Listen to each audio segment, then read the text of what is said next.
UPSC civil services prelims exam 2023కి సంబంధించి మనకి 100 డేస్లో ఉంది. ఈ సంవత్సరం 1105 పోస్టులు. మనందరికి తెలుసు ఇంత ఎక్కువ పోస్టులు రావటం అనేది యూపీఎస్సీలో చాలా సంవత్సరాల తర్వాత జరిగింది. నేను రాసినప్పుడైతే అంటే 2003, 4, 5 ఆ టైంలో 375 పోస్ట్, 400 పోస్టులు, 450 ఇలా ఉండే అన్నమాట. అసలు 1000 పోస్టులు ఉంటాయా అని ఒక కళ మాకు. అట్లాంటిది 1000 లాస్ట్ 5-6 ఇయర్స్ నుంచి కూడా 700, 800, 900 పోస్టులు, 1000 పోస్టులు దగ్గర ఇచ్చాయి. ఇప్పుడు 1105. ఈ టైంలో ప్రిలిమ్స్కి మనకి 100 డేస్ టైం ఉంది. ఈ 100 డేస్లో ఎటువంటి ప్లాన్ చేసుకోవాలి, ఇదే ఇప్పుడు మనకి కావాల్సిన ఓరియంటేషన్ అనమాట. ఈ 100 డేస్లో మీరు సబ్జెక్ట్స్ని ఒక్కొక్క వీక్ ఒక్కొక్క సబ్జెక్ట్ పెట్టుకోండి. Polity, history, geography, economy, science and technology, international relations, environment, ecology, art and culture, current affairs, ఇంకా miscellaneous subjects like sports, agriculture, ఇలాంటివన్నీ కలిపి ఒక సబ్జెక్ట్ లాగా ఇవన్నీ కూడా ఒక ప్లానింగ్ వేసుకోండి. చేసిన తర్వాత ఈ 100 డేస్లో 100 మాక్ పేపర్స్, 100 డేస్లో 100 మాక్ పేపర్స్ చేయాలి. అది కంపల్సరీ రూల్ అనమాట. ఒక్క ఇన్స్టిట్యూట్వే కాకుండా వేరియస్ ఇన్స్టిట్యూట్స్వి. అంటే ఒకటే ఇన్స్టిట్యూట్ పేపర్లో కొన్ని మైండ్ సెట్సే ఉంటాయి. రకరకాల ఇన్స్టిట్యూట్స్లో పేపర్స్ డైవర్సిఫైడ్ ఉంటాయి అనమాట.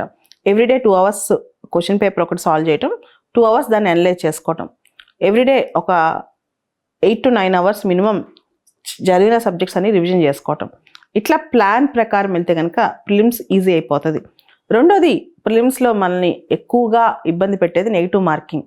చాలామంది ప్రిలిమ్స్ ఫెయిల్ అవటానికి కారణం పాజిటివ్గా వాళ్ళు చేసిన క్వశ్చన్స్ కన్నా కూడా నెగిటివ్ మార్కింగ్ వల్ల ఎక్కువ ఇబ్బంది పడతారు.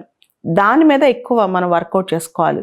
ఎంతవరకు మన అక్యురసీ రేషియో ఉంది, మనం ఎంతవరకు అక్యురేట్గా ఆన్సర్స్ పెట్టగలుగుతున్నాం, ఎక్కడ పోతున్నాయి, మనం ఎలా దాన్ని లీడ్ చేసుకోవాలి అంటే మనకి నెగిటివ్ మార్కింగ్ తగ్గించుకోవడానికి ప్రయత్నం చేయాలి. అండ్ 100కి 100 అవుట్ ఆఫ్ అన్ని క్వశ్చన్స్ పెట్టాల్సిన అవసరం కూడా లేదనమాట. మనకి ఎంతవరకు అక్యురసీ రేట్ ఎంతవరకు ఉందో దాని ప్రకారం పెడితే సరిపోతుంది. తర్వాత ఇంకొకటి ప్రిలిమ్స్లో ఇబ్బంది పెట్టేది సీసాట్.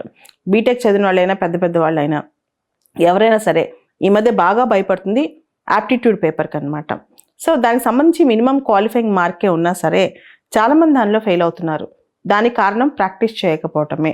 సో కనీసం 2 డేస్కి ఒక సీసాట్ పేపర్, మాక్ పేపర్ సాల్వ్ చేయాలి. మీరు కనుక ఇయర్ ప్రిలిమ్స్ రాస్తుంటే కనుక ఖచ్చితంగా సీసాట్, మీరు ఇంజనీరింగ్ బ్యాక్గ్రౌండ్ అయినా ఎంత పెద్ద బ్యాక్గ్రౌండ్ అయినా సీసాట్ పేపర్ అనేది కంపల్సరీ చేయాలి. మెయిన్గా సీసాట్ పేపర్లో టైం మేనేజ్మెంట్ చేయలేకపోతున్నారు పెద్ద వాళ్ళు కూడా. అంటే బాగా ఇలాంటి ప్రాక్టీస్ ఉన్న వాళ్ళు కూడా టైంకి సీసాట్ పేపర్ కంప్లీట్ చేయలేకపోతున్నారు అనమాట. సో సీసాట్ పేపర్ మీద కూడా ప్రత్యేకమైన దృష్టి పెట్టాలి. కొంచెం ప్రణాళికాబద్ధంగా నెక్స్ట్ 100 డేస్ కనుక ప్రాక్టీస్ చేస్తే May 28 జరిగే ప్రిలిమ్స్ ఎగ్జామ్ని ఈజీగా గట్టెక్కొచ్చు.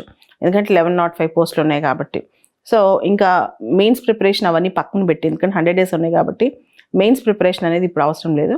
ఈ 100 డేస్ ముందు ప్రిలిమ్స్ మీద ఫోకస్ చేస్తే మంచిది, కంప్లీట్ ప్రిలిమ్స్ మీద.